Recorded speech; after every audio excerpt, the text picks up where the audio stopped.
इसीलिए कहा जाता है कभी भी बेटी को बोझ नहीं बनाना चाहिए।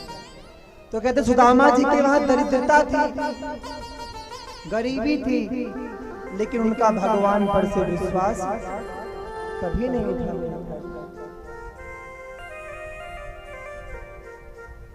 और कहते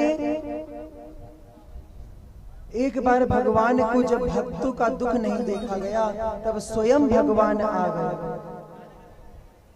किसका? ब्राह्मण का रूप धारण करके आए और सुदामा जी के द्वार पर बोले, माता भिक्षाम देहि, माता भिक्षा दीजिए। तब कहते हैं सुशीला जी बाहर आई और कहने लगी, हे प्रभु, मेरे घर देने के लिए कुछ भी नहीं। क्या कहती? मेरे घर देने के लिए प्रभु बस पानी है, पानी ही दे लो। और याद रखना मेरे प्यारे गृहस्थों का नियम है, घर पे कुछ ना खाने को हो फिर भी खाली मत लौटाओ संतों को, कुछ ना हो तो केवल जल ही पिला दो, पर कुछ ना कुछ अवश्य देना चाहिए। तो कहते हैं सुशीला जी ने पानी पिलाया, फिर बोली, हे नाथ, मेरे घर दरिद्र नारायण जन्मे हैं, इसलिए मेरे घर कुछ भी खाने के लिए नहीं। बोले तुम्हारे जो पति हैं, उनके मित्र दुनिया के जो राजा हैं, साक्षात द्वारिकाधीश हैं, उनके पास भेजो, वो माला माल कर देंगे। बोले सच में? बोले हाँ। तो कहते हैं सुशीला जी ने प्रश्न भी किया है कि हे सुदामा जी, क्या आपका कोई मित्र है? सुदामा जी बोले हाँ है। बोले कौन है? कौन है मित्र? सुदामा जी बोलने लगे, बोले सुशीला, हाँ मैंने मित्र बनाया है जीवन में केवल एक ही, उसका नाम है कृष्ण, उसका नाम है कृष्ण। बोले हम जब गोकुल में थे तो साथ में रहते थे। अरे और क्या बताएं, हम लोग जब पाठ में याद करते तो साथ में ही हम दोनों को सजा दी जाती थी। अरे मैं तो भूल जाता था, पर मेरा कृष्ण मेरे लिए भूल जाता था, उसे याद रहता था। फिर तो बोले क्या उसके पास जाने का मन नहीं होता है? बोले मन होता है, पर याद रखना कभी भी मित्र के पास, गुरु के पास जाओ तो कभी भी खाली हाथ जाना नहीं चाहिए। तो कहते हैं भगवान ने क्या किया? भगवान ने अपना जो रूप था ब्राह्मण से फिर द्वारिकाधीश बन गए हैं। पर सुदामा जी को जो सुशीला जी ने 3 मुट्ठी चावल मांग कर लाई, पोटली में बांध कर दिया, बोले यही ले जाओ। तो कहते सुदामा जी ने पोटली के चावल बांधे और चल दिए कृष्ण के पास में। हे कृष्ण, हे कृष्ण, हे गोविंद गाते गाते चल दिए। और कहते हैं जब सुदामा जी द्वार पर पहुंचे हैं ना, तब कहते हैं द्वारपालों से कहा है कि हे द्वारपालों, मुझे कन्हैया से मिलिए। और भागवत जी में ऐसा कहीं वर्णन नहीं है कि द्वारपालों ने रोका हो। ये कहते हैं अलग से ये एक पुस्तक रची गई है जिसमें रोकने की एवं द्वारपाल और सुदामा का वाचन की बातें कही गई हैं। भागवत जी में तो ये है कि सीधे आए और चले गए।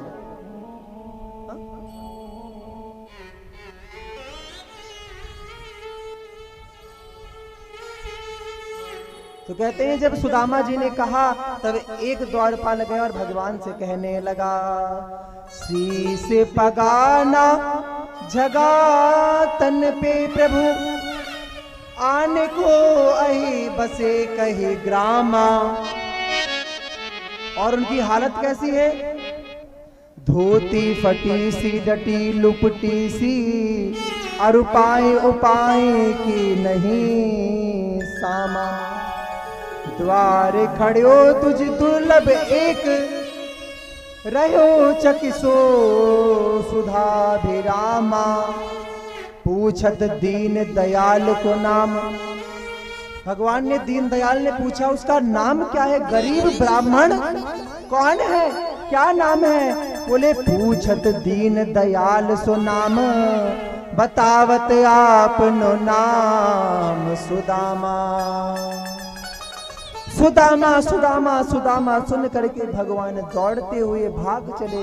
हे सुदामा, हे मित्र, हे सुदामा। और कहते हैं महाराज, जब सुदामा सुदामा कह के दौड़ने लगे, तब सुदामा जी ने सोचा कहीं ऐसा तो नहीं कि मैं जा तो रहा हूं पर कन्हैया अब राजा बन गया है। जो राजा बन जाते हैं वो फिर कहां प्रजा पर ध्यान देते हैं। सुदामा जी जाने भी लगे, पर भगवान ने जाकर के सुदामा सुदामा कहकर गले से लगा लिया है।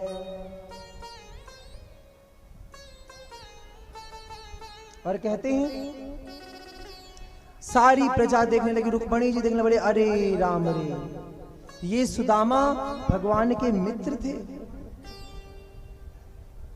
जब इस प्रकार कहा तो कहते हैं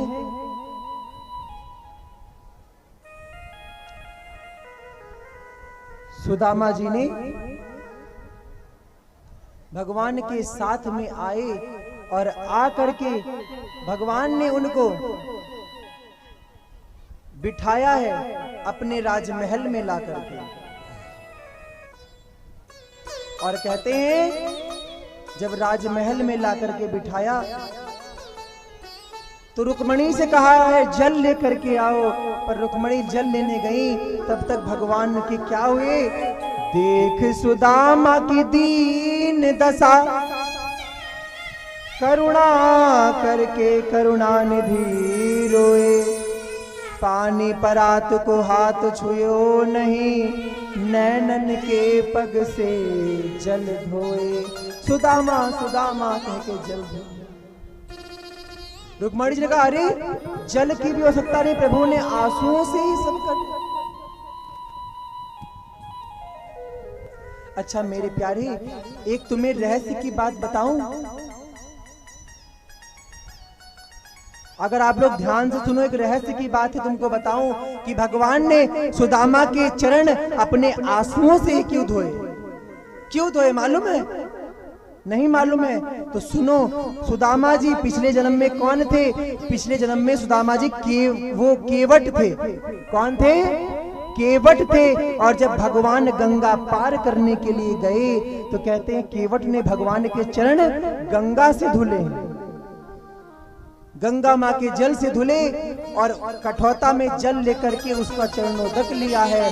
तो वही आज सुदामा के रूप में आए हैं। जब सुदामा के रूप में आए तब पता है मेरे प्यारे भगवान। अच्छा मैया आप बताओ, आप किसी के घर जाओ, गौरव जी आप किसी के घर जाओ और आपको कोई 56 भोग खिलाए, रसगुल्ला खिलाए, तो आपके घर आएगा तो आप उसे क्या खिलाओगे? आप उसे रसगुल्ला से बढ़कर खिलाने की सोचोगे ना, क्योंकि मेरा उसने इतना स्वागत किया तो मुझे भी बढ़कर करना चाहिए। उसी प्रकार सुदामा जी ने भी, सुदामा जी आज भगवान के द्वार पर आए, भगवान ने कहा खाली जल से तो मैं पैर धुलूंगा नहीं। किसी ने आपको रसगुल्ला खिलाया हो, आप उसे खाली बेसन का लड्डू खिला दो तो क्या काम चलेगा? नहीं चलेगा। भगवान ने कहा अगर मैं खाली पानी से चरण धोऊंगा तो आनंद नहीं आएगा, और गंगा जल से धोता हूं। क्या कहा है? अगर गंगा जल से मैं चरण धोता हूं तो वे तो वही बात हो गई, उसने हमें रसगुल्ला खिलाया, हमने उसको खिला दिया, क्या बात रह गई है? हमने उसको खिलाया, उसने हमें रसगुल्ला खिला दिया। महाराज बोले गंगा जल से भी नहीं धोएंगे, गंगा जल से तो केवट नहीं धुले थे, सुदामा के चरण किससे धुलूं? बोले यमुना से। बोले नहीं नहीं, यमुना तो मेरी पत्नी है, पत्नी को मैं किसी के चरणों में कैसे अर्पण कर सकता हूँ? ये तो शास्त्रों के विरुद्ध हो जाएगा। तो भगवान ने कहा गंगा से उसने धोए थे, यमुना मेरी पत्नी है। तो कहते भगवान ने कहा कुछ बढ़कर करना चाहिए। तो भगवान ने बोले लोग कहते हैं कि मेरे नेत्र नेत्र कमल है, तो कमल के जल से मैं चरण धोऊंगा। तो भगवान ने अपने नेत्र कमल से अश्रु बहाए हैं और अश्रु बहाकर सुदामा जी के चरणों को धोया है। मेरे भक्त वत्सल भगवान ने किसी का भी उद्धार नहीं रखते हैं। इसीलिए हम कहते हैं बड़ा ही सुनहरा मौका है, केवल आज का बचा है। अगर आज आप लोग जो कुछ आश्रम के लिए दान देना चाहें, अपना पैसा सार्थक करना चाहें, कल से कोई भी नहीं कहेगा, ना हम ही कहेंगे ना कोई कहेगा, हम लोग चले जाएंगे। जितने का बिहारी जी चाहेंगे उतने का ही पैसा ब्रजभूमि में लगेगा, अन्यथा लग नहीं सकता। फिर कहते भगवान ने सुदामा को डरा हुआ देखा, बोले मित्र आओ तुम कक्ष में शयन करो।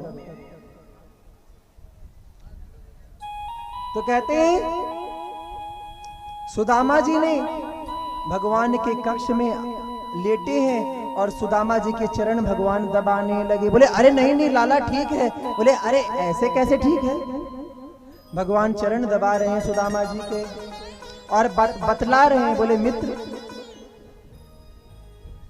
बतला भी रहे हैं, क्या कर रहे हैं मित्र, और सुनाओ शादी उदी करी कि अब भी बाबा जी बने घूम रहे हो।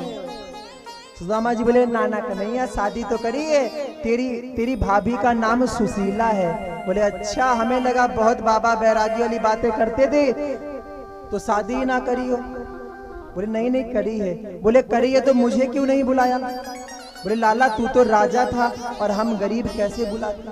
बोले ले, दोस्ती में कहीं राजा प्रजा चलती है क्या। तो कहते हैं सुदामा जी ने कहा लाला तू अपनी सुना, तेरी शादी उदी भाई कछुआ ना है भाई। तो कहते हैं भगवान ने कहा सुदामा बाकी सब सही है, मेरी शादी की ना पूछी तो तू आगे जान ही जाएगा। फिर भगवान ने कहा हे सुदामा भाभी ने कुछ मेरे लिए भेंट भी भेजी होगी। क्या कहा है, भाभी ने मेरे लिए कुछ भेंट भी भेजी होगी। सुदामा ने कहा, मन में सोचा ये तो राजा है, इतना 56 भोग खाने वाला कच्चे चावल कैसे दे दूं। बोले नहीं नहीं कछुनाएं भेजी। भगवान ने कहा ओहो, हमें ऐसा प्रतीत होता है कि सुदामा का अभी जो भय है वो खुला नहीं है। तो बोले सुदामा तुम्हें मैं एक बात बता दूं, मेरा नियम क्या है। क्या नियम है प्रभु। पत्रम पुष्पम फलम तोयम यो में भक्त्या प्रयक्षति। बोले पत्र हो, पुष्प हो, फूल हो, मैं सब कुछ स्वीकार करता हूं अपने भक्त का। क्यों। भाव का भूखा हूं मैं, भाव ही एक सार है, और भाव से मुझको भजो तो भव से बेड़ा पार है। भाव बिन कोई कुछ भी दे मैं कभी लेता नहीं, और भाव वाले भक्त का एक फूल भी स्वीकार है। बोल दीन बंधु भगवान की जय। तो भगवान का नियम है मेरे प्यारे, तुम भाव से जो दो। फिर भी सुदामा जी को इतना समझाया, सुदामा जी की समझ में नहीं आया। बोले हाँ कन्हैया सब कुछ सही कहा था। फिर भगवान बोले सुदामा तुम्हारी बचपन की आदत गई नहीं। क्यों कन्हैया, तुम्हारी बचपन की आदत भी गई नहीं। कन्हैया बोले हमारी कहां नहीं गई है। बोले तुम अब भी पीछे पड़ जाते हो जिसके पड़ ही जाते हो। तो कहते हैं सुदामा जी ने कहा कन्हैया तू मेरी बता क्या आदत है। बोले एक बार तुझको याद है, एक बार क्या हुआ था, एक बार हम दोनों ने पाठ नहीं याद किया था, गुरुजी ने लकड़ी लेने के लिए भेजा। हाँ? बोले हाँ याद है। बोले तो ये भी याद होगा कि मौसम खराब था, तेरे दांत भी बड़े कटकटा रहे थे। इतना सुनते ही कन्हैया के सखा सुदामा समझ गए, अरे ये तो कन्हैया पोल पट्टी खोल देगा हमारी। हाँ? अच्छा देखिए, दो पुराने मित्र हों जब आपस में कई साल के बाद मिलते हैं, तब भी थोड़ी सी भी बात करें, वो बात याद है तो तुरंत याद आ जाती है। ऐसे ही कन्हैया से सुदामा जी ने कहा, कन्हैया चाबी वाली बात याद है? बोले हाँ हाँ सब याद है। बोलो राधे राधे। आधे आधे नहीं, सब बोलो जय जय श्री। दो जब मित्र मिलते बूढ़े हो जाएं, बचपन की बात जरा सा कहने पर ही सब याद आ जाती है। भगवान ने बहुत समझाया, फिर भी कन्हैया की समझ में नहीं आया। और जब महाराज कन्हैया की समझ में नहीं आया तो कहते हैं सुदामा जी को समझ में नहीं आया। तब कन्हैया ने कहा, अरे सुदामा, हम देख रहे लाला, कब से तू हाथ को ऐसे दबाए घूम रहा है, किस लिए? हाँ? बोले कुछ ना, हाथ में दर्द है लाला। बोले अरे हम आधे घंटे से पांव दबा रहे हैं, हाथ में दर्द, हाथ ला इधर। हाथ भगवान ने जैसे खींचा, वैसे एक चावल की पोटली पट्ट से जमीन में गिरी। कन्हैया बोले, ओ सुदामा ये क्या है? भगवान ने खोले और बोले, भाभी ने भेजो ना? बोले हाँ सुदामा भेजी। बोले तो दिए काहे नहीं? सुदामा कैसे देता तुझको? तू 56 भोग खाने वाला है। बोले मैंने बताया ना, मैं भाव से सब स्वीकार करता हूँ। भगवान ने एक मुट्ठी खाई, दूसरी मुट्ठी खाई, तीसरी मुट्ठी खाने चले, रुक्मणी जी ने पकड़ लिया। और मानो ऐसा कहती हैं कि हे द्वारिकाधीश, अब तीनों मुट्ठी खा करके क्या खुद सुदामा बनना चाहते हो क्या? या प्राय ये कहती है, महाराज भाव भाव में कच्चे चावल खा रहे हो, पेट में दर्द होगी, पका देती हूँ फिर खा लेना। हा? या यूं कहती है कि हे प्राणनाथ, ब्राह्मण देवता का प्रसाद सब तुम ही खाते जाओगे, हम सबको भी तो थोड़ा थोड़ा दे दो। तो प्राय 2 मुट्ठी खाई। अब सुदामा जी से भगवान बोले, मैया अपने स्थान पे बैठ जाओ, उठकर मत आओ मेरी माँ, थोड़ी देर कथा और श्रवण कर लो। तो कहते हैं सुदामा जी ने कहा, हाँ कन्हैया, तेरी भाभी ने संदेश तो भेजा है। बोले कौन सा संदेश भेजा है? तब सुदामा जी ने कहा है, 1 मास 2 पाख में 2 एकादशी होए, सो प्रभु दीन दयाल ने नित्य प्रतिदिन ही मोय। सो प्रभु दीन दयाल ने नित्य प्रतिदिन ही मोय। सुनते ही कहते हैं द्वारिकाधीश की आंखों के आंसू छलक आए। भगवान ने अपने नेत्र बंद कर लिए। चुप। और थोड़ी देर बाद में भगवान ने मन ही से लगता है उत्तर भेज दिया है अपनी भाभी के पास में। क्या कहा है? होनी थी सो भय गई, हे भाभी होनी थी सो भय गई, अब नहीं ऐसी होए। जा भाभी तेरे भवन में नित्य द्वादशी होए। बोल दीन बंधु भगवान की हो। तो कहते भगवान ने उनके 2 लोक दे दिए। अब सुदामा जी कई दिन रुके हैं और रुकने के बाद में जब जाने लगे, भगवान से बोले मित्र मैं चलूं? बोले हाँ तुम चलो। फिर जाते जाते कहा मैं चलूं? बोले हाँ तुम चलो। तब सुदामा जी ने कहा अरे कन्हैया तो कुछ दे ना रहे। फिर कहते जैसे तैसे करके सुदामा जी, मैया आप लोग स्थान पे बैठ जाओ, ऐसे मत उठो, थोड़ी देर और 10 मिनट की कथा बची है, सुन लो। फिर सभी लोग सुखदेव पूजन भी करना और व्यासपीठ की सम्मान भी करना। 10 मिनट केवल बचे हैं, 10 मिनट आप लोग बैठ जाओ, थोड़ा सा सीखता ना करो, 10 मिनट का समय दो। सभी अपने स्थान पे बैठ जाएं।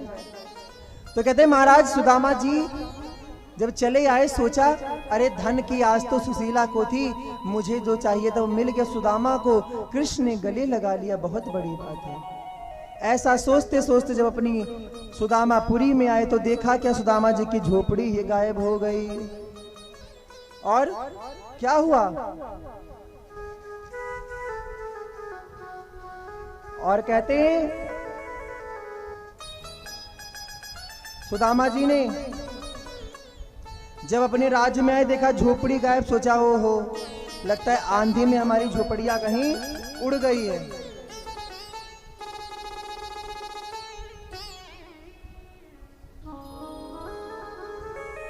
तब भगवान ने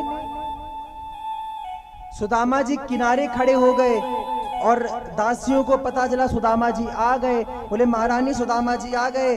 आज जाके सुशीला जी ने बड़ा सुंदर श्रृंगार किया, यहाँ बहुत बड़ा महल भगवान ने बना दिया, खूब दास दासियां दे दी, पूरा राज्य ही दे दिया।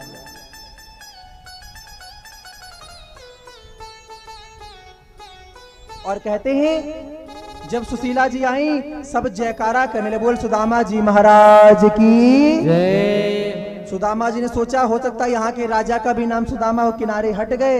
इतने में रानी थी, वो सुदामा जी के पास आके खड़ी हो गई। बोले देवी आप कौन? अच्छा आप बताइए, कोई गरीब हो उसका चेहरा अलग दिखता है और वही पैसे वाले हो जाए तो ठाट बाट बदल जाते हैं महाराज, शकल भी पहचान में नहीं आती, बढ़िया मेकअप सेकअप करके तैयार हो जाते हैं। तो सुदामा जी सुशीला जी को पहचान नहीं पाए। बोले देवी आप कौन? बोले स्वामी मैं सुशीला हूँ, आपकी पत्नी। द्वारिकाधीश ने कृपा करके महल दिया है, राज्य दिया है, धन धन से संपन्न किया है। सुदामा जी बोले सुशीला तेरे तो दो दो चुटीला है? तुझको जो चाहिए था वो मिल गया, अब मुझे तो कुछ नहीं चाहिए है। फिर भी भगवान की प्रेरणा से सुदामा जी ने राज्य किया। लेकिन मेरी माँ एक बात का ध्यान रखना है, कभी भी भगवान से श्रद्धा हमें नहीं हटानी है। महाराज कथा तो बहुत है आगे, अब समापन की बात ले चलते हैं। थोड़ा